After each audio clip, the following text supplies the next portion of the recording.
Good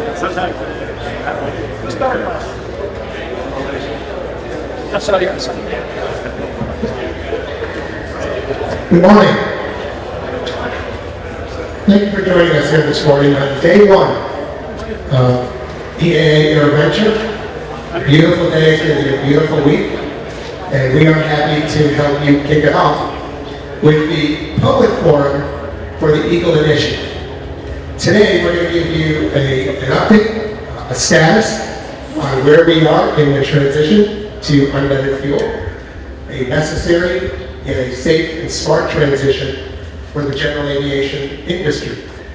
And if you are here today, and if you are here at EAA, and if you are in general aviation, you are an Eagle stakeholder because you have a vested interest in general aviation's safe and smart transition to unleaded fuel, whether you're a pilot, aircraft owner, elected official, airport sponsor, a manufacturer, an OEM, a fuel manufacturer, or any other representative of any other corner, any other part of general aviation, you are a stakeholder, and this update is meant for you.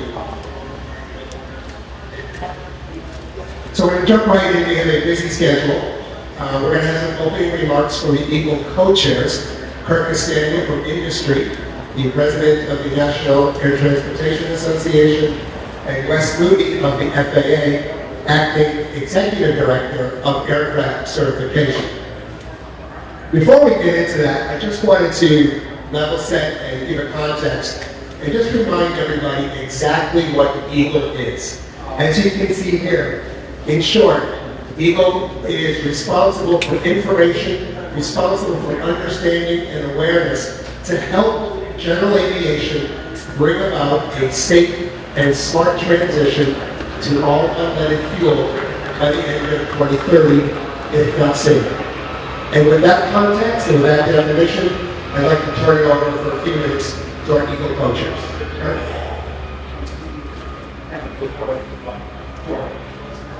Good morning. Thank you for all being here, and thank you, Eric, for the introduction. As he said, I'm Kirk Castaño, president of NATA. It's our honor to serve as co-chair of the Eagle Initiative. Today, the government and industry partners that you're going to hear from who make up Eagle each bring a unique and often different perspectives representing our organization and our members in this issue. But we are very unified in our collective approach towards a lead-free future that preserves the piston aircraft fleet and utilizes our established general aviation infrastructure. Although individual companies participating in this process, including the unleaded fuel distributors, make their own business decisions and about approval pathways, commercialization, market deployment of fuels, Eagle as an organization is committed to providing outreach, education, and information sharing to all you as stakeholders to ensure a safe transition and a smart transition to those fuels. Key to that work is the continued access to 100 low-loads. During this coordinated national transition, the FAA Reauthorization Act that was signed into law in May assures the availability of 100 low-load at publicly obligated airports through the end of 2030 via a new grant assurance. The bill also guides FAA and Eagle on the National Transition Plan, which we have begun crafting together. As we work collaboratively together, we are making progress, and we are pleased to share the updates that you'll hear from today from both FAA and the Administrative Association. Thank you again for being here.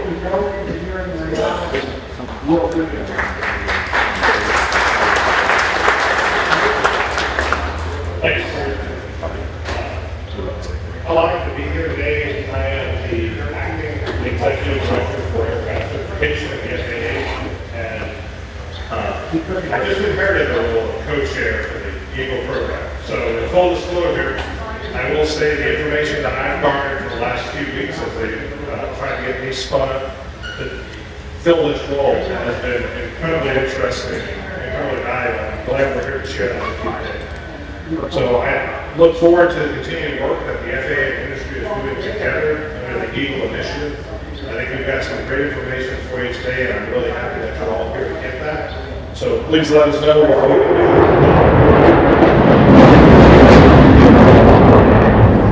can help fill in the gaps for the knowledge gaps that you make. With that said, I'll turn it back over to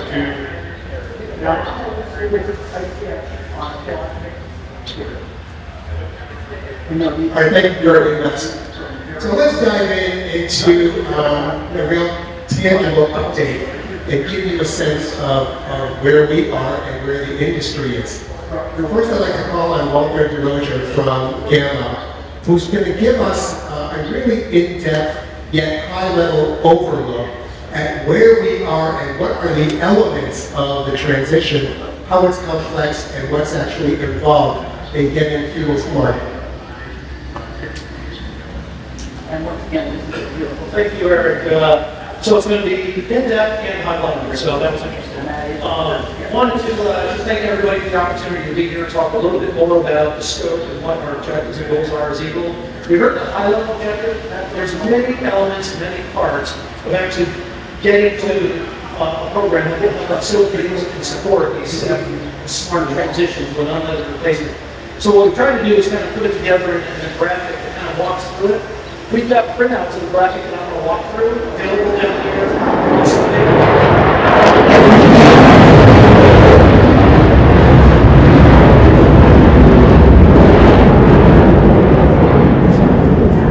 They're also available from the Eagle website, flighteagle.org. So what I'm going to do is just go through the key elements of the EV slide.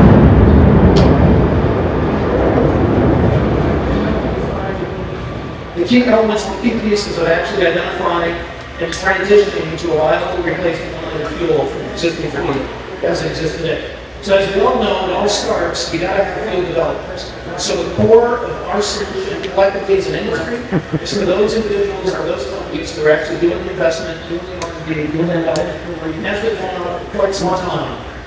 And we're trying to help enable and facilitate that development and enable the transition to deploy those unleaded fuels. And so the core focus is initially on safety. So the safety of your engines, the safety of your aircraft. The FAA has two processes, two pathways by which the fuels are evaluated and assessed and can obtain an FAA approval or an authorization as safe to operate in those engines, in those airplanes. So the one that I'm showing up on the screen right now is a fleet authorization pathway that Congress established, primarily designed to incentivize and bring in some traditional fuel developers at the beginning of the program. Those fuel developers are not experts in certification, testing of aircraft and engine. So the fleet authorization program was established as a collaborative industry and government to help enable and support and facilitate the testing and evaluation of the fuel towards a fleet authorization. With that, there's also an ASTM specification that the information that's developed as part of that not only supports the FAA fleet authorization, but it allows and supports the information necessary to work toward obtaining an ASTM production specification for fuel.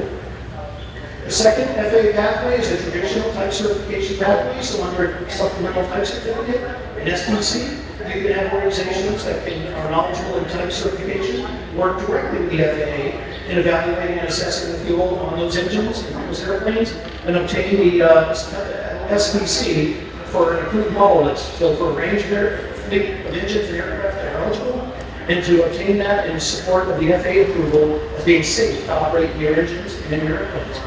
Also, they can take that information towards the development of a specification. We have two types of specifications out there today. The traditional ASTM production specification, which is a consensus standard, the specification for fuel, and we have a company specification that can be part of this certification type design under STC that are all part of that fuel. So the two candidates in that right now working in that direction are GAMI and SWIFT.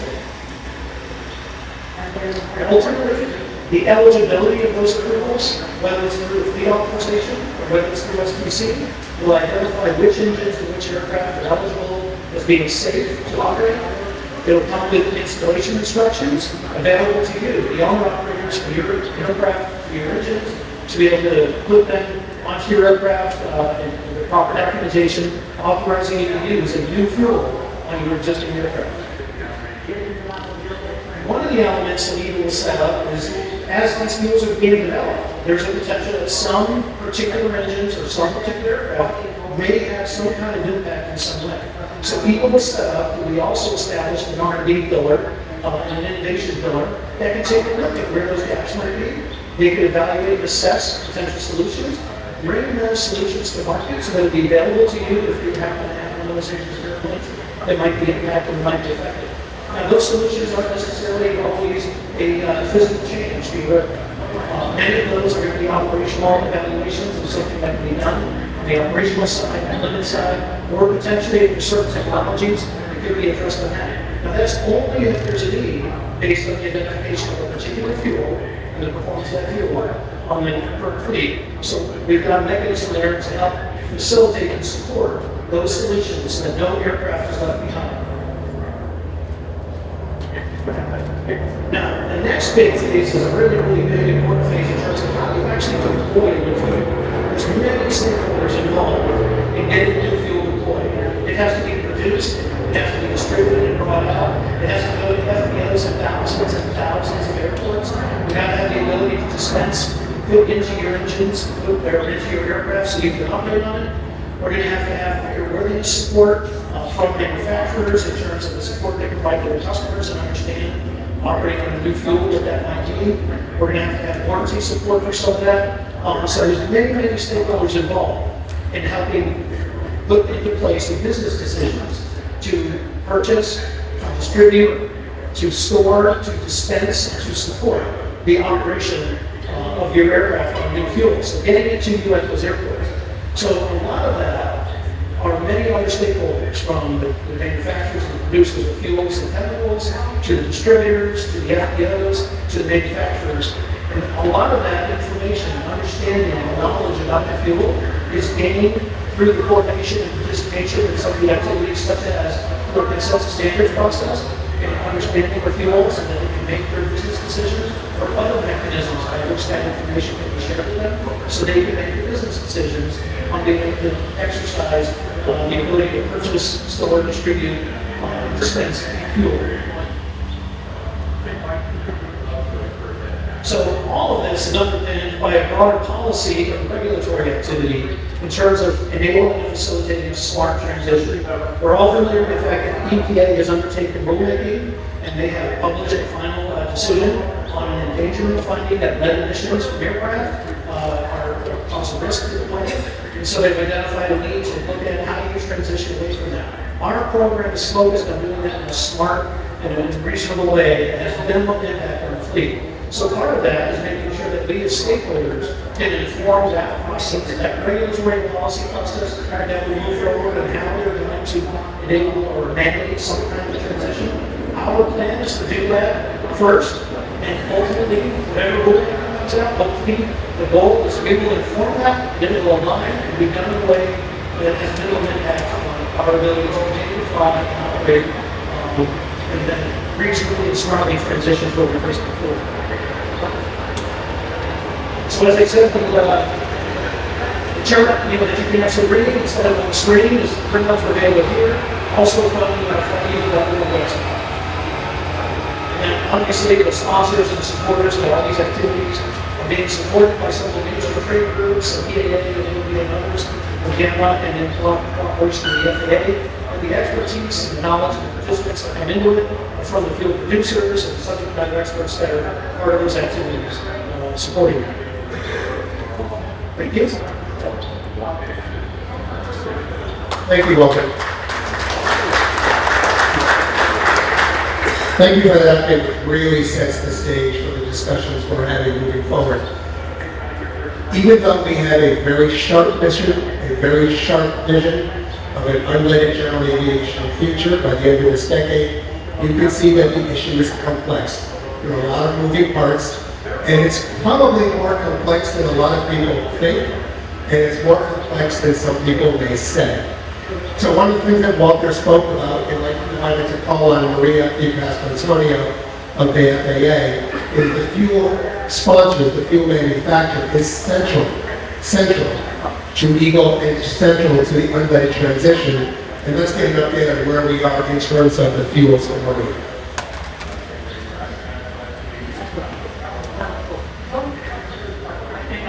and good morning to all of you, and welcome to our discussion here on Eagle. And I do want to thank EAA and our sponsor, Jeff Felton and his team, for hosting us today. This is actually the third year that we've been here giving an update on Eagle, and so we've got a bit more progress to share with you today. Thank you to Walter for sort of setting the stage.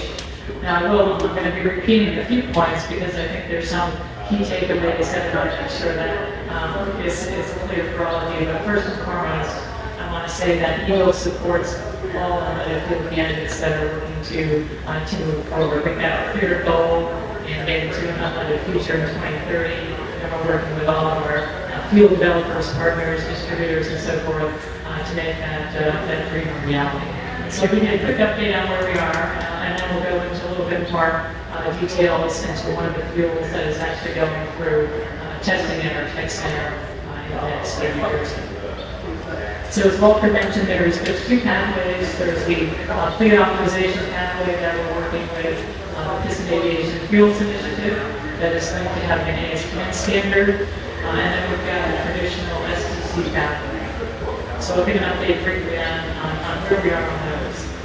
So under the fleet authorization, one of the fuel candidates that we were working with over the last 2.5 years plus, Acton Phillips, 66 had a fuel that we were evaluating, but during the course of the initial evaluation, we ran into some issues related to the durability testing and found some deposits there. So we had conversations with the team, and the decision was made that we were going to pause that testing.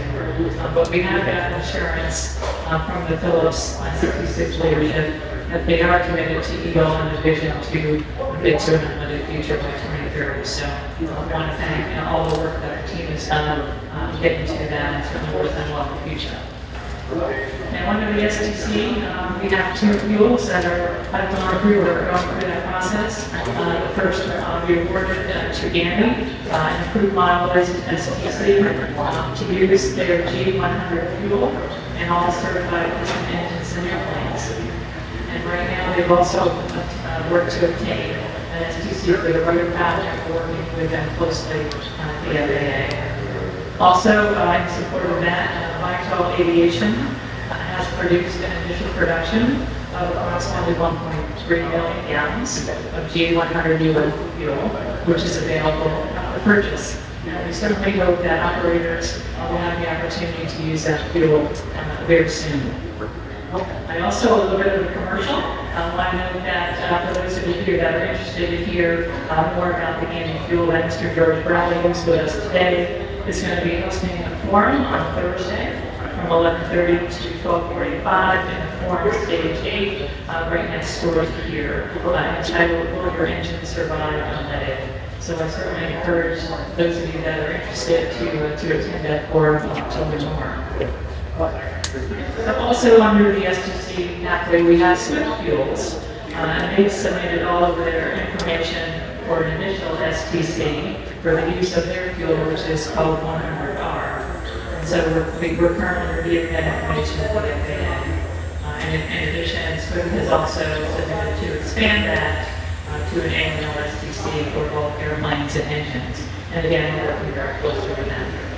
Swift also, you heard Walter mention about the ASTM process. Swift is working with ASTM International to obtain a production specification for their fuel.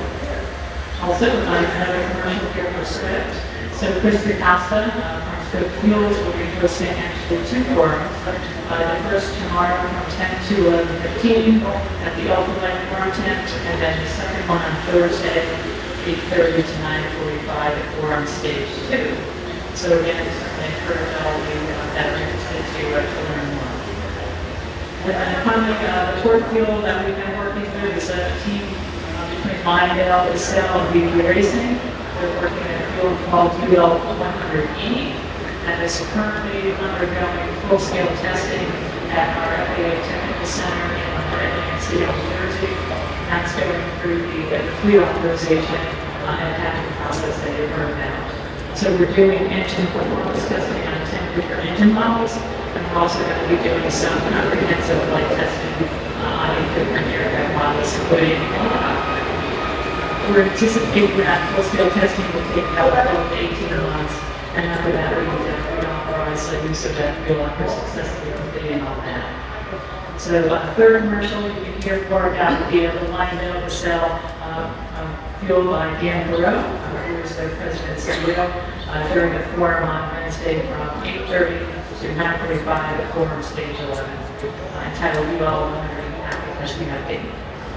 So we'll also, in the next part of this presentation, I'm going to go into a little bit more details in terms of the fuel that we're testing as the AV100E.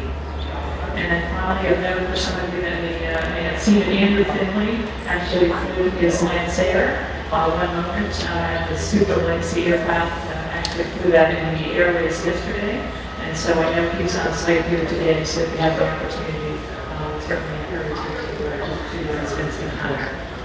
So again, just to kind of reiterate, there is government, this Eagle supports all fuel candidates that are working to move towards transitioning a safe and smart transition to unleaded fuel for all of you, all of the operators, owners, and maintainers. So thank you for your interest and for listening. I'll turn it back to Eric for a moment.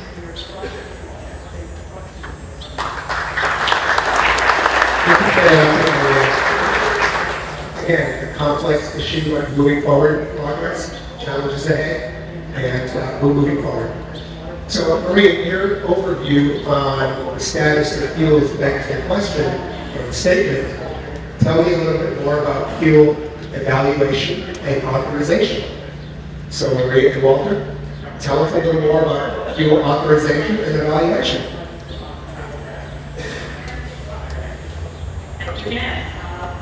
So that's a little bit more detail. So all of this is part of the Eagle introduction. So Eagle is made up of 4 pillars that are going down the really work streams. So 2 are led by the government and 2 are led by our industry colleagues. So the unleaded fuel authorization evaluation is actually led by the government team. I'm part of that team, but I also want to acknowledge all of folks that are back in the office where we are in the tech center in the city to move forward. In particular, I do want to acknowledge Mr. Tim Humble, who is a critical partner of the FAA, will be briefing his results from his testing that he's doing with the team. So first, we've got some just general objectives related to the pillar. So obviously, we want to make sure that we complete testing for the candidate unleaded fuels, as I mentioned. Our goal is to identify at least one unleaded fuel for widespread use, although as you heard me mention earlier, we're working with 3 candidates right now. We also are working to institutionalize the fuel authorization process for unleaded fuels, and then all of the pillars that are certainly interested in education, awareness, and outreach, and then the opportunity today to communicate as part of our goals to do that. So our key considerations are fuel safety, fuel quantity, and certainly looking at impacts to the weight. We've got a number of deliverables that we've been working through. We've authored a policy statement of the authorization process. We've actually published test plans that you can actually see on the flyeagle.org website. We have a lessons learned document as a result of all the prior testing that's been going on after the last number of years. We have lessons learned best practices. Again, all of that information is available on the flyeagle.org website. And then we're going to be producing other reports and so forth as we continue the evaluation. So the way we've established the program is really we've set up gates. So we've identified sort of initial testing phases that are phase 1, 2, and 3. And so those initial phases are looking at some parts of materials compatibility. We're looking at some materials related to particles and sealants and fuel bladders and so forth. We're also looking at engine performance properties. We're looking at performance and detonation. And then finally doing some mini durability tests. We're going to look at our endurance test time on the engines. So once those gates are successfully completed, we're moving into full-scale testing. And as I mentioned, that's where we are now on the line level cell fuel. We're actually in what we're calling gate 4. So we're doing full-scale materials compatibility, and we're looking at that to be about a quarter complete. We're also doing performance and detonation on a number of engines. I'll go into a little bit more detail here on the next slide. We're doing durability testing at about 25% complete on that. And we're doing other testing, top body testing and so forth, cold start testing. And then finally, the final piece of the full scale testing is actually doing flight testing, aircraft flight testing on 9 different models. So this is a chart again that you can find on the website. We're going to be updating this as time moves forward in terms of the process that we're moving forward in testing the 100 UL fuel. So you can see on the detonation and performance, we're about 40% complete on the Continental TSIL 520BB. We're also looking at doing testing on 5 different additional engines to support that detonation and performance testing. And then we move into durability and performance testing. We're about 25% complete. We've actually completed 350 hours on that Continental TSIO 550K, and then we've got 3 additional engines that will be doing that same testing on. I mentioned aircraft testing, so we've included here that Lancer Super Legacy aircraft. So we've got about 75% testing completed on that, and we're hoping to complete the other 25% in the near future. And then you can see we've got quite a variety of aircraft that we're actually going to be doing further testing. Robinson, as I mentioned, we've got a Cirrus 22T, we've got a Beechcraft, Cessnas, Piper Malibu, another Cessna turbocharged, another T60, excuse me, but I mentioned Aviation. And then we're doing additional testing, so we've got some propeller bypass that we're doing full start testing and some full climate testing. And then we do a lot of materials compatibility. You'll hear more in a minute from Walter on that, but again, making sure that the fuel is compatible with all our sealants, bladders, hoses, and everything else in your aircraft. Also, we test for metallics, we test non-metallics, we test paint systems, which are about complete at this point. We're looking at different fabric systems, sulfides, O-rings, aircraft hoses, and then we're also looking at testing those components that are in the distribution systems, fuel ladders, testing composites for those of you on the experimental aircraft owners and operators, composite resins and other composites. And then finally making sure that our OEMs are satisfied with the fuel as well in terms of how it interacts with their parts. So we're doing some materials testing and then also some OEM testing for their aircraft. So in order to support all this testing, we love fuel. And so we're planning right now on getting about 50,000 gallons of Lyondell VPUL 100 fuel. You can see on this notional map, we're actually looking to get the fuel out there to be able to be tested. We've got about 8 or 10 locations identified with most of our key OEM engine aircraft partners. And the little boxes you see there are actually about 55-gallon drums that have already been delivered to those locations for testing, with certainly more coming in the future. So again, EGO, and particularly the fuel evaluation and authorization color is certainly a government industry collaboration. We're relying on our industry partners as well as our own internal teams to make sure that we're doing our due diligence testing and ensuring that at the end of the day, we do have a safe fuel that is going to be able to meet all the aircraft that all over the line out there. So at this point, I'd like to turn it over to Walter to walk me through a little bit more some of the materials.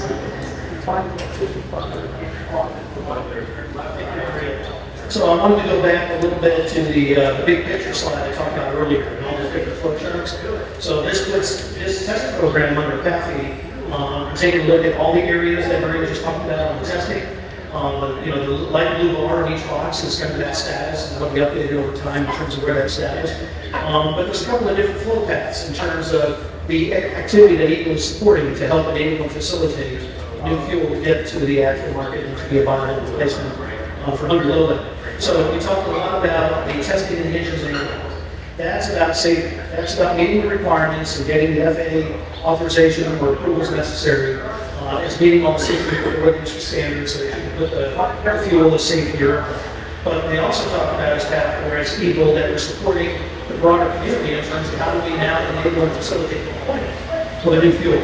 So a lot of that data that's generated as part of the PAFI testing is all being used not only to support the FAA, in the safety assessments and issuance of their approvals and authorization.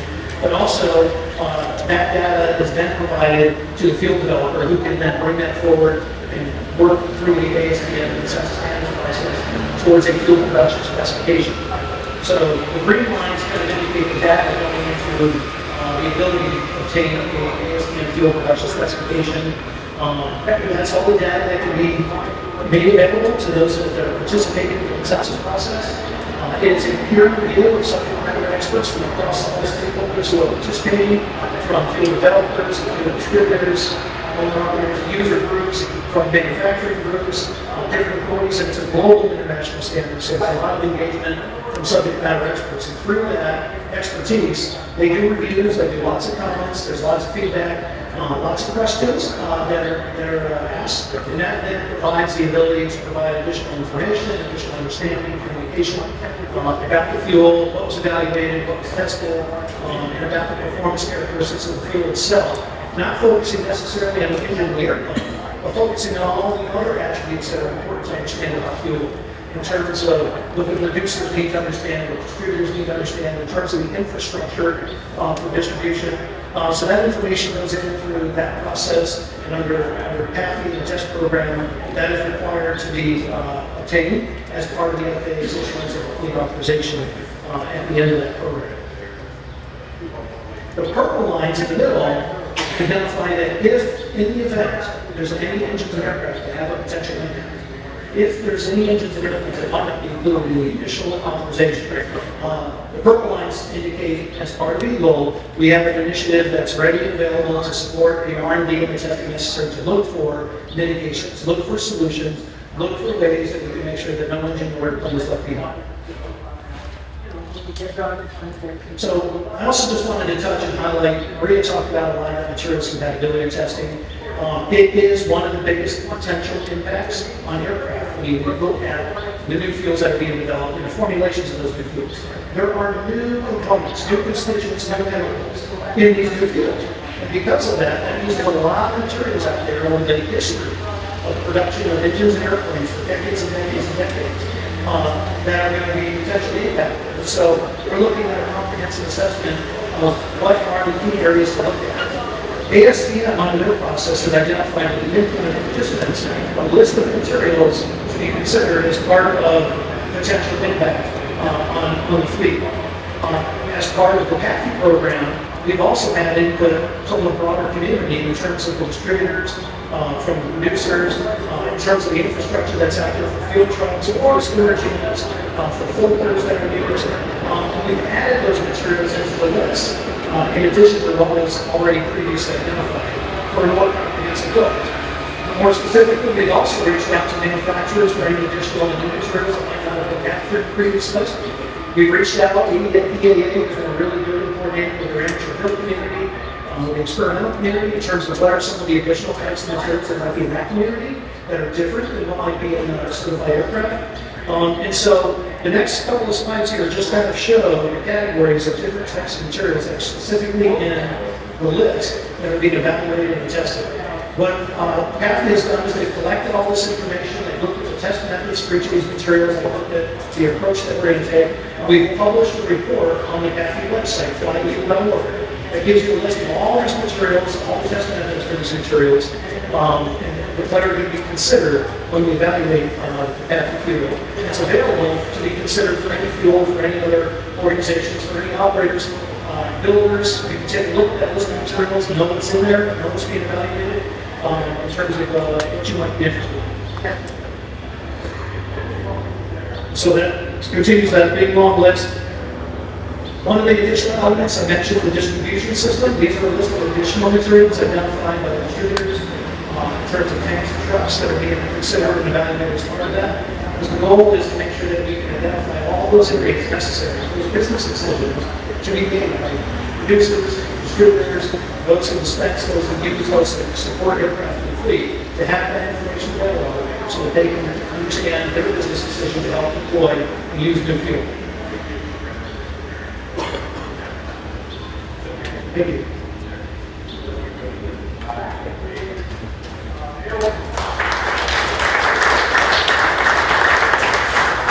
Just in case you weren't able to read every word on that last slide, it is on our website, which we'll talk about at the end.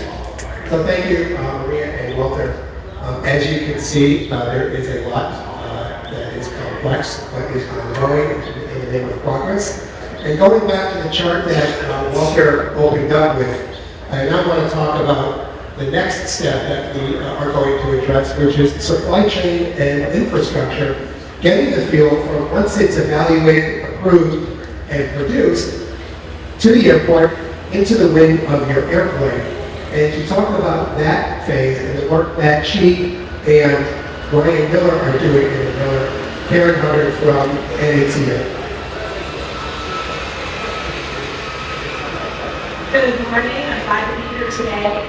On behalf of Eagle Supply Chain Infrastructure and Deployment Pillar A, lead Ryan Manner, who's not able to be here. I will give you a high-level update on the Pillar's work. Pillar A's work has included the gathering and categorization of entities from across the country to identify the groups that are critical to a coordinated national deployment of fuel from production to end use. So as you can see, the pillar scope includes, I'm sorry, I already said that. The pillar has included the identification and coordination of more than 800,000 stakeholders in the following categories. We've got unleaded fuel producers. We've got more than 15 general aviation fuel distributors, approximately 3,500 fixed-base operators, more than 600,000 general aviation pilots, and 250,000 aircraft mechanics. Together, these stakeholders will deploy unleaded fuel in a fleet of more than 230,000 GA aircraft, including both certificated aircraft and approximately 30,000 experimental aircraft. As we approach fuel deployment, each of these entities, from producer to end user, will have to make individual decisions based on those emerging fuels. But the shared goal here for all of us is always delivery of clean, dry, on-spec fuel that enables safe aircraft operations.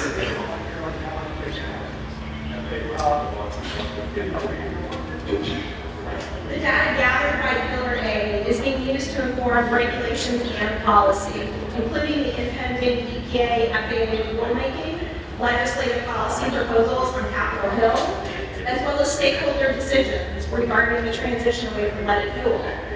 It will also support the development of educational tools and programs, both for aviation businesses as well as individual pilots.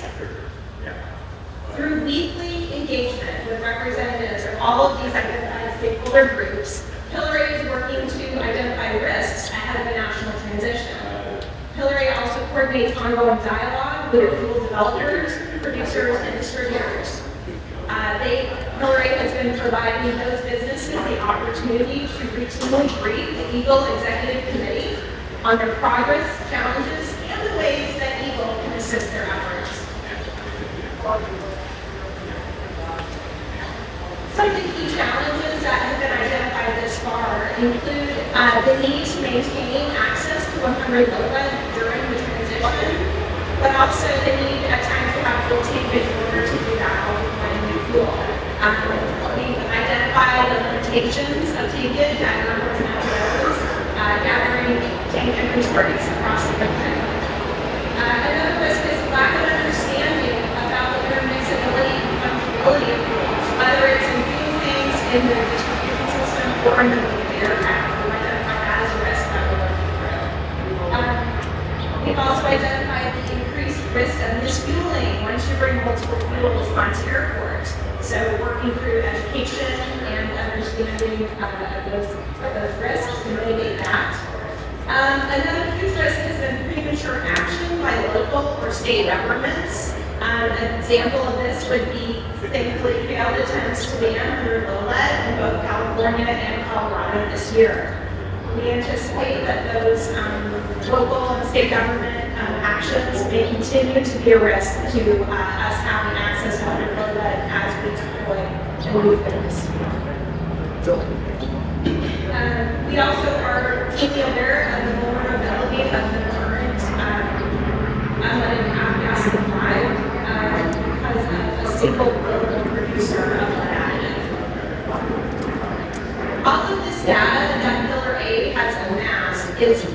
foundational to Eagle's work to develop a national transition plan as required by the FAA authorization model recently signed. You can track our progress of the supply chain infrastructure deployment pillar. You can learn more about the findings and the outcomes on the Eagle website, myeagle.com.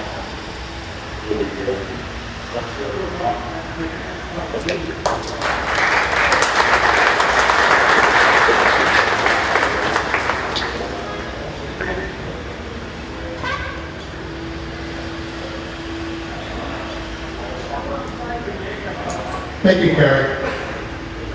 While we're all one happy general aviation community, we do have our different perspectives, we do have our different challenges. So what I'd like to do now is to call in members of the Eagle Executive Committee who have a very specific lens for which they look at the unleaded fuel transition. And I'd love for them to take a moment to talk about what the impacts and what are the status and progress with the transition through the lens that represents their community. So, Kurt, you represent the FBOs and the businesses on the airports. Obviously, they have a vested interest in the transition. What's the status through the lens of those businesses? Thanks, sir. So as you heard today, through the aids provided by FAA, the three candidate fuels, they continue to make progress through the deployment testing, whether that's through CAFI or through the SEC process.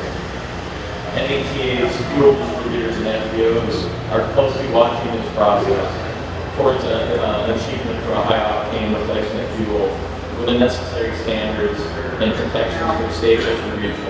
And as I think we saw in Walter's demonstration, there's a difference between the SPC process and the CAFI process. And in the SPC process, the approval for that SPC, the FAA's review of that stops at the wing of the airplane. And in the CAFI process, the material compatibility testing exceeds beyond the wing of the airplane through various areas of the supply chain, all the way through from refinement to the wing of the airplane. So FBOs and distributors, each of them are going to have to consider the multiple factors in that process that influence their decision to distribute and sell the emerging fuels. For fuel distributors, material compatibility testing again throughout the supply chain has been historically provided through an industry consensus standard, specifically ASTM. In the absence of an industry consensus standard in ASTM, it will be challenging for the market to establish best practices, consistent practices, and quality control standards for safe fuel distribution. Now let me be clear, the concerns have been identified of can these fuels be sold in the market today? They can be sold in the market today. Insurance protections can be provided in the market today. An ASTM standard is not a requirement for these fuels to be sold in the market today. But those distributors selling fuel and those FBOs selling fuel typically again rely on those standards, and they will have to make their individual business decisions as they go through these evaluations.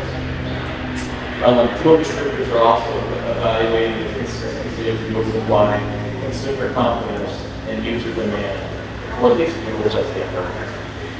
Thank you, Kurt. He was president and CEO of General Aviation Manufacturers. Obviously, the manufacturers have a very vested interest. What does it look like to them? What's the transition look like to the manufacturers? Walter covered a lot of this extensively and what the manufacturers really are looking for, transparency in the process. But I just want to go back there for a second and talk about this whole program. So 19 years ago, Jack Pelton was chairman again when we ran CESA. And this whole process started 19 years ago. And as my great friend Mark Baker always said, this was easy, it would have been done long ago. You saw the complexity up there on that chart. And this is the program that we, all of these associations, put together well over a decade ago to be able to get input from all of our constituents to be able to say, this is what we need in a transparent process to be able to tell everyone that's using this fuel that it is safe to put your family in the aircraft and fly. So I'm very proud of the fact that we put this together and we have worked collectively and collaboratively up on Capitol Hill to put all of the mechanisms in place to be able to go as we find the solution and be able to deploy it in a very effective manner. But even most recently, and Mark will talk about just what we're doing to be able to protect us until such a time that we have a solution. So from a manufacturer's perspective, what we really value is transparency and peer review process, as Walter said. We want to be able to have a consensus within the industry of the fuels that come forward, that they have been vetted by all the smart people within the industry to be able to say, yes, it is safe. So what does a manufacturer care about? They care about, first of all, what did they certify? And how does this compare to what they certified and the methodology that they use for it in their production processes and all of their cert processes? So as we go forward and there is an SEC fuel in that process, we have to have assurances that that all the transparency and our criteria has been met before any warranties would be issued. And it's important to remember that we warrant what we certify. And we very rarely warrant something that isn't SEC in a follow-on process. And there's no requirement to do so. It's a contractual agreement between the people that produce the aircraft and those that buy it. So transparency is so absolutely vital to us to be able to get to the point where we feel confident that what we sell can be warranted, but also, most importantly, what we sell can be safe. And that is our guiding star, and that's what we will assist. I thank you, Pete, for reinforcing the context and the importance of the context. So another important constituent, another important stakeholder is the rotorcraft audience. Jim Viola from VAI, you want to talk about what this transition means and where we are in terms of the rotor audience? No, absolutely. Glad to see all the rotorcraft that are here. Certainly feel part of the group here as we solve this issue. Lots of piston helicopters out there. So last time when I was up on stage, the progress that we made, of course, Helicopter Association, and we now have Vertical Aviation International, same representation. Like Sutherland Robinson was listed on there as being worked next by the FAA. We also have Schweitzer and Instrom on there. We got them in the field as well. So we're excited that the fuels that are out there are being tested and reduced to the end, and glad to be part of the XCOM, where we can see the details and complexity of the issue that we're trying to solve here. And the big thing is the safety issue, as Pete mentioned. So thanks. Thank you, Jack. And now I want to call on our host, Jack Pelton. First of all, thank you for the wonderful weather, Jack, and I know it's going to continue every day this week. But we're going to have hundreds of thousands of general aviation pilots and enthusiasts as one big, large general aviation community. What does the transition to unleaded fuel mean to us? First of all, welcome to Oshkosh, everybody, and hope you have a great week. We lined up the weather perfectly, and it's just going to keep going the rest of the week. I want to specifically talk about really the experimental aircraft community in the transition to fuel. Because when you look at the work that's being done for the certified aircraft, halfway getting the fuel on the airplane is pretty well through the regulatory process. As a home builder, as the owner-operator of a home builder, it's your responsibility to actually maintain and making sure your plane is safe to fly, which means if you're going to transition to a different fuel, that's also your responsibility, is to make sure that you can verify or validate that the fuel is safe. That sounds onerous, just at face value, but when you dissect the pieces that Walter went through, we've got plans in place in the past to make sure that it is not onerous. For example, with the STC fuel today that is certified, they are providing all the technical information to an EAB owner about the testing they did with the given engine propeller combinations, and they've actually done materials compatibility testing also. But you would then get that data package through them. We'll help assist with that also to make sure that you can then put together an understanding of what may be different in your airplane. If you look at the charts that Walter and there's during your possible material on the Earth that's being tested, there's a path to get hold of that information and validate your particular fuel system, your particular fuel tank, your particular valves as to what has or has not been tested. We would, of course, also recommend you go out and fly it through our test manual to assure that the performance of the airplane do well. So we're working collectively with all of the people who are producing the fuels to get the information packages and make them available to you, and EA will help coordinate that activity. If you notice, we also vans are doing very specific testing on fuel itself, and that's a large portion of the installed base of the experimental damage control. So while it may be a little different from everybody else, we're providing the underpinning to make sure that we can read the source to help you get the information you need to make that happen for any major model of EA.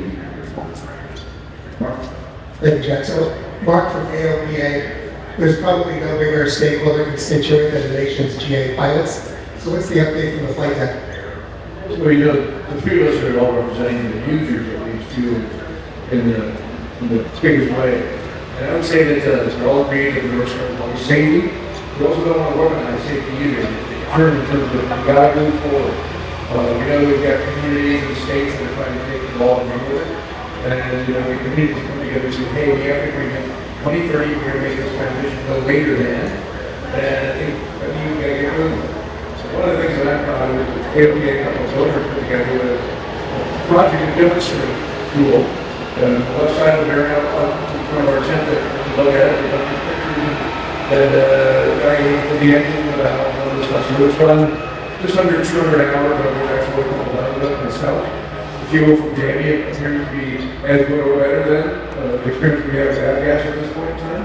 Because we want to prove to the market, the community, we've got to move forward, we've got to do it in a safe way, we're going to demonstrate this project so that we can keep selling airplanes, keep building airplanes, keep putting money back in the airplanes, and we have 200,000 call it, roughly a GA airplanes that need to be demonstrated to feel safe in this transition. Whatever the fuel turns out to be, how fast we can go, we just want to be part of that solution, and along the way, keep burning fuel to make sure we have a supply. That's my number one concern with this area today.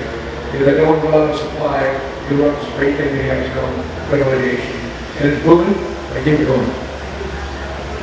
All right, thank you all for the different perspectives, but I'm going to open it up because it is important for us to hear from you, as it is for you to hear from us. So we have a few minutes for questions. I think Murray has the mic over here, and Bob has the mic over here. Raise your hand, we'll get to you. Let us know where you're from, who you represent, where your home airport is, so there's a context for your question. Thank you. Can you hear me now? Yeah, good morning. John Linger from Quakertown, Pennsylvania. I'm just curious of how stable insect is at this point.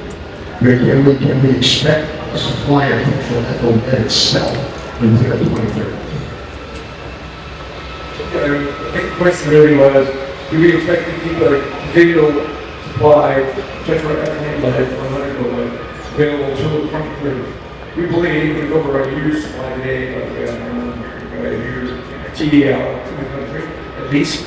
And we know that the world is looking at this fuel, whether it's helicopter, supply, all the things that general aviation accomplishes. We believe we continue to talk to refiners that are producing that stuff.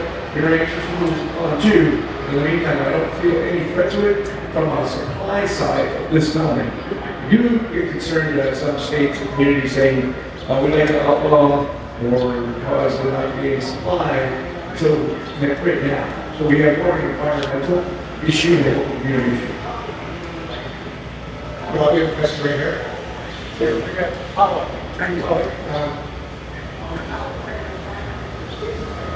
We also during that reauthorization bill, that language put in there that mandated by Congress to the FAA to ensure that there is a supply through 2030 from 2020 to Alaska. So that is in there as a law, which the FAA would be the ones.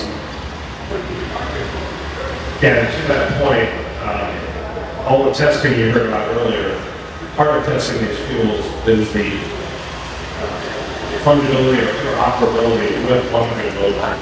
So that will be part of the base testing.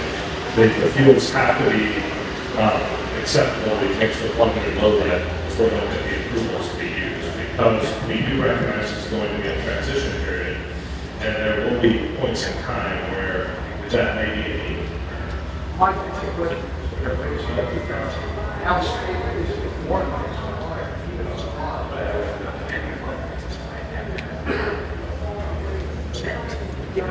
The one supplier that puts the TL on Liverpool is continuing to go run as we speak today.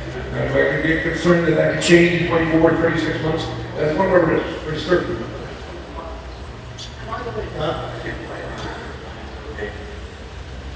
My name is Stephen Palmer. I'm from Wichita, Kansas. I fly PA 28140 as O320. It's a high-time engine. It's close to its PTO actually.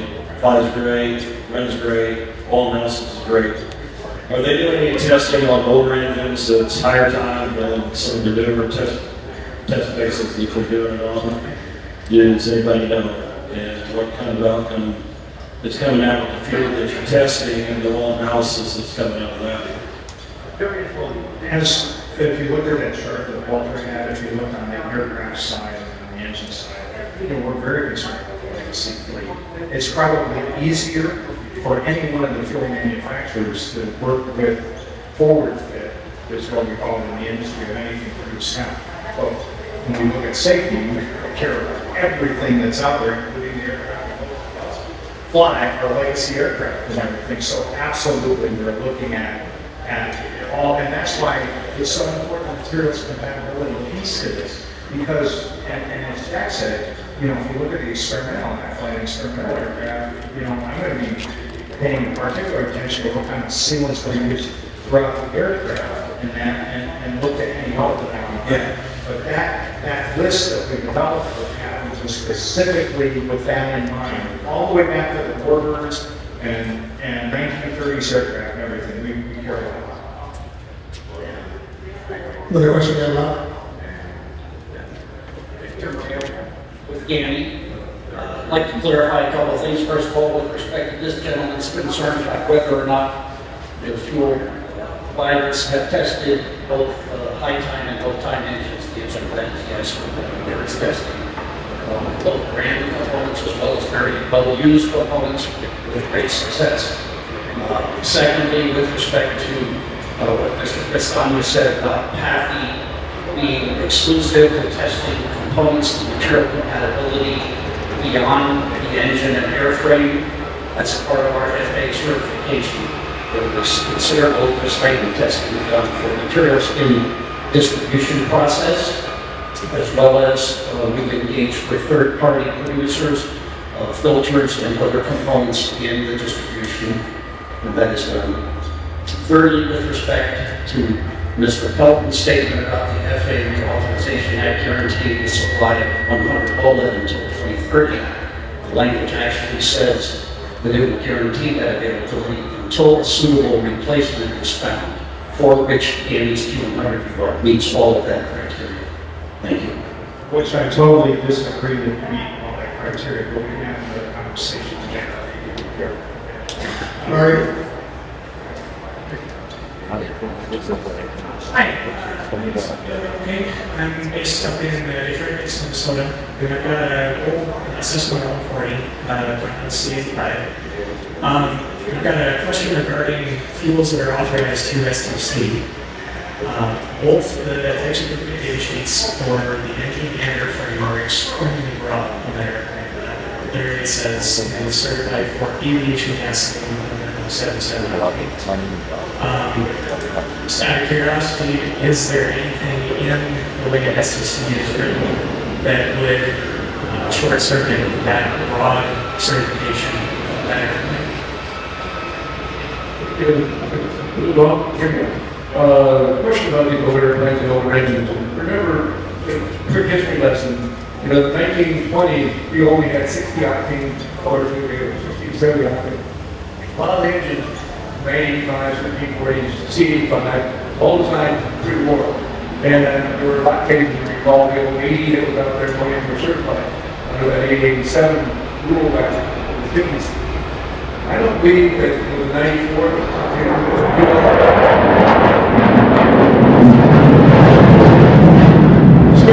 Swift fuel in 94 that exists today is a good alternative for a lot of more compression, smaller horsepower engines that be widely distributed.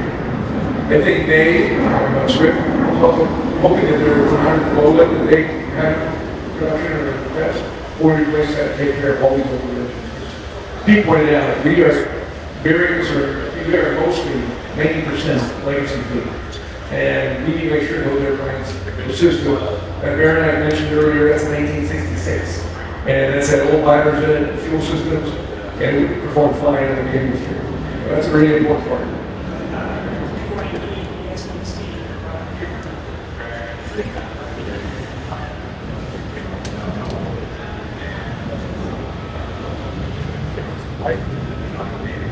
So yes, currently, if you want to use an STC fuel, you would need to get an STC for your aircraft.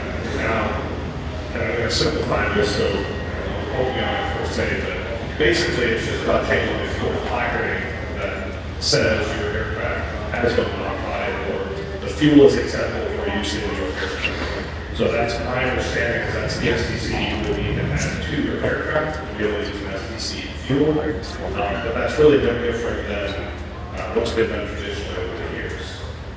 So it's not a modification to the aircraft if it's a fuel that has already been tested for use and has been approved for use by the engine. Mario, another question? Hi, Julie Bookman. I'm based in Bakersfield, Maryland.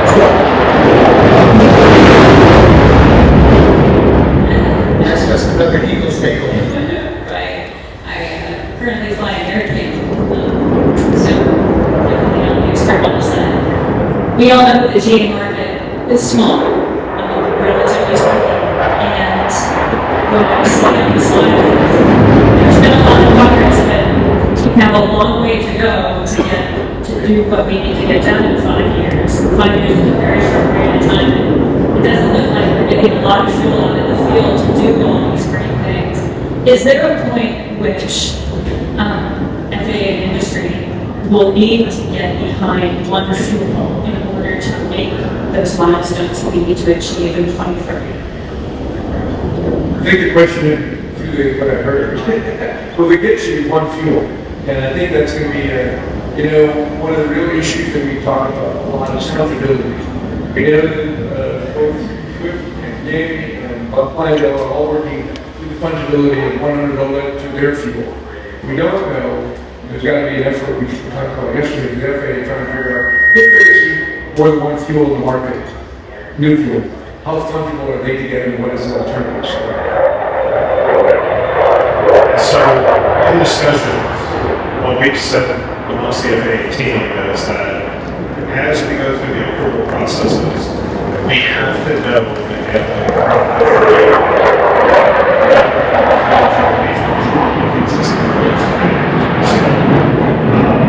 camera fuel has an STC requirement, has been certified by the STC.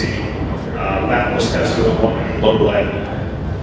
All the other fuels, we will have to provide a statement as part of the certification as to whether or not they are usable with the gamma fuel 100 low lead, which is a requirement. So that will definitely be provided in the STC. But we want to make sure, from a safety perspective, we're very clear on whether or not we have fuels that are interoperable or not. And then, I don't know any other way to say this. I'm not trying to be a cop out here, but it's not the FAA's job to determine the economical and commercial side of this. It's the safety issue. So, approval process is going to make sure that the industry knows the safety, which would have to be an isolated decision that this is not a fuel liability and able to fuel. That is a really complex part of the transition plan that we come on. And we certainly will be relying on the industry as well as comments from everyday users around this issue. Because you're right, in the GA world, the average FBO doesn't have half a dozen tanks that they can stratify which fuel goes in which tank. So we recognize that, and again, that's what makes this such a complex issue. I hope that helps. Hello, Scott Rasmussen, Senator, South Carolina, Flight 836 Atlanta. In reviewing some of the previous slides of those ago, a great deal of thought has been given to production and distribution of fuels, which are going to be a big challenge. Because there already exists a fully approved spark ignition fuel for every engine that we use.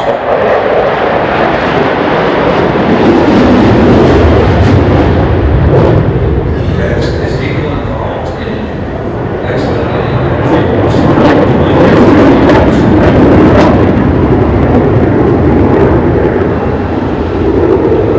Repeat that last part.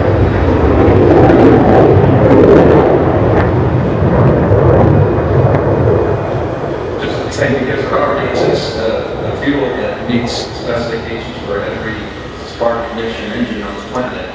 Is Eagle involved in expediting the delivery and distribution of that fuel that akin to some of the data on the slides in the general process? The question, I think, was, is there production of the heavy fuel engine going out there has been improved? I think there's Vitol, which is one of the largest suppliers of jet fuel. Also, I think in the past had gas has been over 1 million gallons of heavy fuel today, right? Each of the distributors in the FBOs, the distributors are working together with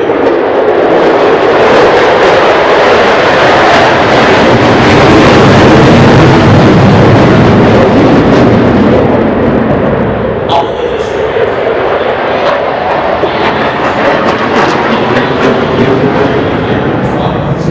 And specific to your question about, the one fuel that Dr. Manny's fuel is certified out there, the distributors like all has 1 million plus gallons available. There's conversations going on today with those distributors to get that fuel to market. Mark talked a little bit ago about doing demonstrations. The Baron that AOP is doing more demonstration flights. So there is an effort to get out there. Each of those fuel distributors are evaluating the decisions they have to make relative to what confidence they need, the transparency that they need in the fuel to feel comfortable in selling. Can I just add that one thing, these people are at the table with the all the distributors. So yesterday, for example, we had an executive meeting when I was there. We talked about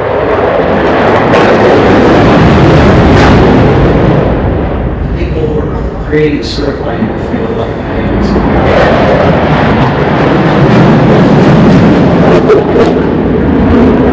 All the major distributors, we're trying to push them to the next level.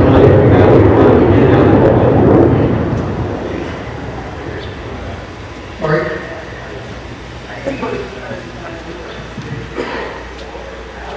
My name is Chris DeCosta. I'm the CEO of Swift Fuels. Just have a couple of clarifying comments. First, the jet we all keep hearing flying over, it has an AST inspect, there's jet fuel. Swift Fuels produces UL94 unleaded gas. It's FAA certified for about 75% USD, and it has an ASTM specification for the fuel. Our 100R fuel, which is going through the FAA process with the last movie, and the whole FAA team, will also have an ASTM specification for that fuel, which we just validated. We began to validate that in ASTM research. So it's a misnomer. If you have an SEC fuel, it's totally within your purview to get an ASTM spec because all fuels used commercially in the United States have ASTM specs. And our fuels, UL94 and 100R, will have ASTM specs. And that jet line has an ASTM spec on its jet fuel. Thank you. All right, we have time for one more I would question. just add to that, to what Chris just said, the ASTM process, whether it's a perfect process or not, allows for the consensus and peer review that what we as the OEMs feel is important to be able to have confidence. In which the distribution network and the FBOs for the last many decades have relied on that peer consensus in order to feel the confidence they need to sell. All right, one more question over there, Larry. John Record, Caribou, Maine. Sometimes they leave an airplane set 3 to 5 years, and you come up to it and bring the 100 load out, flush everything out. And a lot of people that work with aviation and auto fuel find a complete difference. How is the stability of this fuel if your airplane's parked in a hangar for 3 to 5 years? Is it turning to gel? Is it going to pretty much room for a lot of components inside the engine? And also in that wing, does it disintegrate the the makeup of bladders. Has any long-term testing been done? As we all know, if we let a lawnmower sit 3 or 4 years without putting new fuel in it, needs a lot of work. Well, I think each one of the fuel manufacturers is going to have a forum where I would assume they're going to address that. In the length of the program, I don't think anybody has had in the PAFI program at least or in SDC process, unless I'm wrong, Wes, we had to put fuel in the tank. I didn't know how long to be able to go and do that long tank, but I'm sure the fuel manufacturers will have an answer. Yeah, just for clarification, the approval process on fuel is about the safe use of the fuel in the aircraft. It's absolutely essential that we understand the materials testing, and that's part of it as well. But Pete's exactly right. I don't think we don't have the lifespan kind of testing to say what happens in 5 years. That's been officially done through the process at this point. So those are certainly questions and part of that complex transition. So thank you for your questions. The engagement today shows that this is an issue that is fundamental to the future of general aviation as we move forward to our safe and smart transition. And speaking of the transition, as Maria talked about, you heard from Danny and Swift as part of our Q&A, each of the fuel manufacturers do have a seminar that you're more than you're encouraged, because we want you to hear about and learn about the different perspectives. So just a final note before I ask Kurt and Wes to close. As we talked about early on, in our pledge to transparency, which has been fundamental to Eagle since it was announced 2 years ago, our website, we're looking to have that as the seat of information, of education, and awareness. We're constantly making updates and adding news, flyeagle.org, as well as our different social channels. And with that, I'd like to close it out with Kurt and Wes. Thank you. Just, I want to reiterate a couple of things that both Mark and Wes and some folks up here said. First of all, we are very concerned about the safe transition and the protection of under low lead during that transition.